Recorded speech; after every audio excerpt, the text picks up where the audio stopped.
آپ دیکھیں حضرت یعقوب علیہ السلام، ان کا غم اس لیول کا تھا کہ اتنا روئے کہ اندھے ہو گئے، لیکن ایٹ دی اینڈ بیٹا بھی واپس ملا، بادشاہ بن کے واپس ملا، اور بینائی بھی واپس آئی.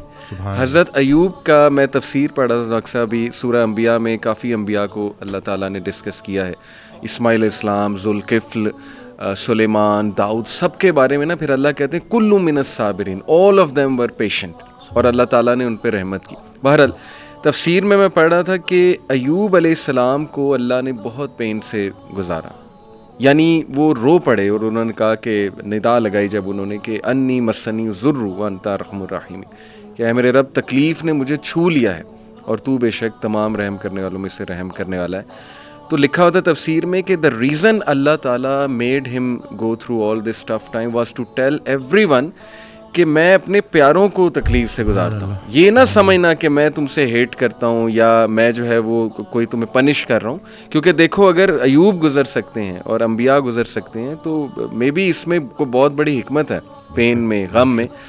تو لیکن یہ کہ اینڈ میں ریلیف آیا. اللہ کہتے ہیں ہم نے اسے ریلیف دیا اپنے بندے کو، اس کے اولاد اسے واپس کی، وائف تو ساتھ تھی ہی لیکن یہ کہ اولاد بچھڑ گئی تھی.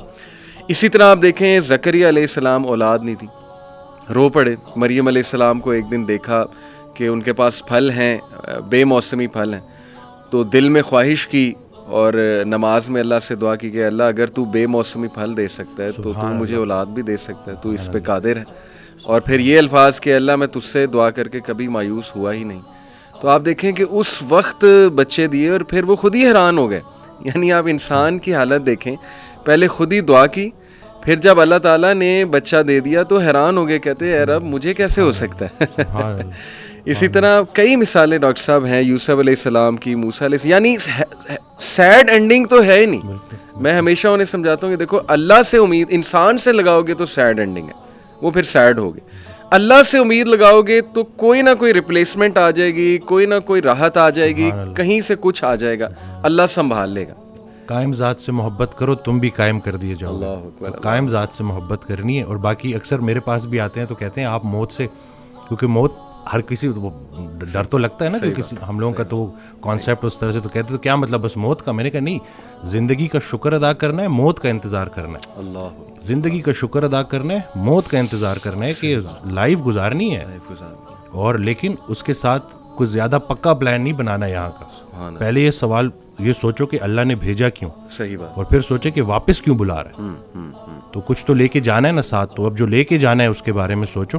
ایسے ہی ہے، کرنے والے کام ہے کر ڈالو. ایسے ہی. اور خوشیاں، سکون، آسانیاں ڈھونڈنے سے نہیں ملتی، دینے سے ملتی ہیں. جب آپ دینا شروع کر دو. کہ اس دن میں ایک آڈیو سن رہا تو کسی نے پوچھا کہ تقدیر کیا ہے، تو کہتے ہیں سوال آپ کا تھوڑا میں چینج کر دیتا ہوں، آپ کا سوال یہ ہونا چاہیے کہ بائی چانس ہے یا بائی چوائس ہے. تو بائی چوائس اس میں یہی ہے کہ آپ کی تقدیر دعاؤں میں پوشیدہ ہے اور دوسروں کی دعاؤں میں. اللہ، وہ ایک شخص ان کے پاس گیا کہ بڑا پریشان ہوں، حل بتائیں. تو کہتے ہیں آسان حل ہے، کوئی شخص تلاش کرو جو تمہیں دعا دے، لیکن ایک شرط ہے، اسے بولنا نہ پڑے کہ میرے لیے دعا دو، وہ تمہیں دیکھے اور دعا دے. اس کی زندگی میں کچھ ایسا کر جاؤ کہ وہ تمہیں دیکھے اور دعا دے. تو یہ جو مین جو کہتے ہیں نا کہ جتنا جتنا انسان اللہ کے قریب ہوتا جاتا ہے اتنا اتنا اس کی مخلوق کے قریب ہوتا جاتا ہے. بلکہ حضرت کے ایک جملے نے تو میری لائف ہی چینج کر دی. اور وہ جو میری دیکھیں کوئی ایک بعض اوقات انسان بڑی کتابیں پڑھتا ہے اور بعض اوقات ایک جملہ.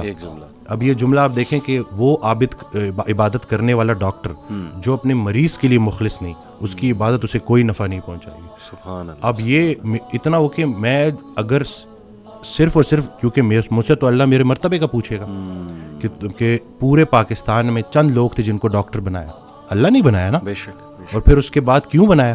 کہ تم نافع علم حاصل کر رہے تھے جس سے مخلوق کا نفع ہو. اب یہ بتاؤ کہ کتنے لوگوں کا نفع ہوا. قبر میں نعمتیں دینے والا نعمتوں کے متعلق پوچھے گا کہ دی تو تجھے میں نے نعمتیں تھی تاکہ تو میرے قریب ہو جائے. صحیح بات. تو میری نعمتیں استعمال کر کے جہنم تک کیسے پہنچ گیا. اور غافل کی آنکھ تب کھلتی ہے جب بند ہونے والی ہوتی ہے. بلکہ ایک اور جملہ کہ ہم زندگی فرعون کی مانگتے ہیں اور عاقبت موسیٰ کی مانگتے ہیں. تو یہ دیکھ لینا کہ اگر آپ کی نماز کا عمل آپ کی زندگی میں ظاہر ہونا چاہیے. اور باقی یہ ہے کہ اللہ تعالیٰ ہمیں نہیں پتا کہ کون سی چھوٹی نیکی کدھر جا کے ہمیں. صحیح بات ہے. تو یہ بس. اور دوسرا ہے کہ جو ماشاءاللہ آپ کام کر رہے ہیں بچوں کو لے کے کہ کیوں گناہ خطرناک ہے روح کے لیے. جی تو ہم روح اور جسم کی کمبینیشن ہے. صحیح بات. آج کا ڈاکٹر اس لیے پورا کامیاب نہیں ہے کیونکہ وہ صرف جسم کو فوکس کر رہا ہے. زبردست. روح پہلے بیمار ہوتی ہے, جسم اس کو فالو کرتا ہے. میں ایک کتاب لکھنے کی کوشش کر رہا ہوں, تو اس میں میں نے ایک جگہ لکھا کہ جب ہم روزہ رکھتے ہیں تو پرانا بلیف یہی تھا, جتنی بھی مسلم جو حکیم تھے, جو بڑے بڑے ڈاکٹرز تھے, ان کا یہ بلیف تھا کہ روح پہلے بیمار ہوتی ہے, صحیح, جسم اس کو فالو کرتا ہے. تو جب ہم روزہ رکھتے ہیں کھا تو کچھ بھی نہیں رہے, بالکل, لیکن روح اسٹرانگ ہونی شروع ہوتی ہے اور پھر جسم اس کو فالو کرتا ہے. کیا بات ہے. ابھی ریسرچ ہے 3 دن کا فاقہ, ٹھیک ہے نا, 3 دن اگر آپ نے فاسٹنگ کی ہے پرولونگ, صحیح, اور اس کے بعد اگر آپ میل لیتے ہیں تو آپ کی باڈی کے اندر سٹیم سیل موبلائزیشن ہوتی ہے, اور جتنے پرانے خلیے ہیں ان کو نئے سرے سے باڈی بناتی ہے دوبارہ سے. یہ سٹیم سیل موبلائزیشن فاسٹنگ کے ذریعے. اور ٹافیجی 2016 یا 17 کا نوبیل پرائز ون کر چکا ہے بندہ. تو کچھ بھی نیا نہیں ہے, بس وہی پرانی کے جتنا خوراک ضروری ہے اس سے خوراک سے دور رہنا ضروری ہے, اور خیال بھی ایک خوراک ہے, صرف رزق کھانا پینا تو نہیں ہے. بالکل صحیح. تو اب آپ دیکھیں کہ آپ اپنے آپ کو کن خیالات سے فیڈ کر رہے ہیں. منفی منفی منفی, وہ تھاٹس بیکم تھنگس. یہ جب آپ کی سوچ اتنی نیگیٹو ہو جائے نا تو پھر وہ جسمانی شکل اختیار کرتی ہے. اور گناہوں کے اثرات ڈاکٹر صاحب, اس پہ تو جتنی بات کی جائے کم ہے. لٹرلی آپ کے سیلز پہ افیکٹ ہوتے ہیں جا کے. میرا تو یہ بلیف ہے گناہوں کے, بالکل بالکل, نافرمانی کے, اور آج کل جس طرح کے گناہ اللہ معاف کرے آ گئے ہیں, جو دکھایا جا رہا ہے اسکرین پہ, پوری ایک انڈسٹری کھڑی ہو گئی, اس کو گلیمرائز کر دیا, انسٹیٹیوشنلائز کر دیا. پورن انڈسٹری کی بات کر رہا ہوں, تو کیسے کیسے مسائل لوگوں کو آ گئے ہیں.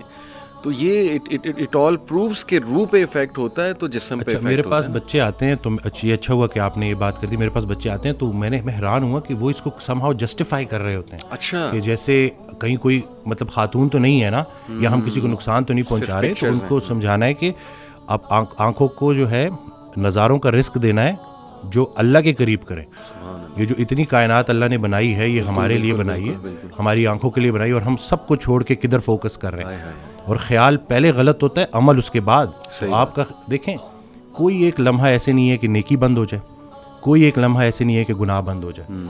فضل کے متلاشی کو فضل ملے گا, تو آپ ڈھونڈ کے آ رہے ہو. اب اگر آپ نے موبائل میں تھوڑا سا بھی, اور شیطان تو جی ہمارے رگوں میں خون کی طرح دوڑتا ہے, تو اگر آپ زیادہ اس کو فیڈ کریں گے تو آپ تو اس ایڈکشن سے کیسے. اور پھر لوگ آ رہے ہیں جی, لوگ, اور پھر ہماری کتابوں میں بھی انفارچونیٹلی یہ چیز لکھ دی گئی ہے کہ اس کا کوئی نقصان نہیں ہے. ہاں جی, ہاں جی, ریسرچز ہیں, یہ تو ہیلدی ہے. اب یہ ہے کہ کوئی بھی چیز جو آپ کو نیچر سے دور کر رہی ہے. دیکھیں ہمارا دین ہے, اس کا ایک ایلیمنٹ برکت کے اوپر ہے, کہ برکت کا اٹھ جانا اور برکت کا آنا. صحیح بات. جو یہ بظاہر نظر نہیں آتا, لیکن یہ ہمارا ایک بڑا بلیف ہے کہ ہم چلتے ہی اس کے اوپر ہے.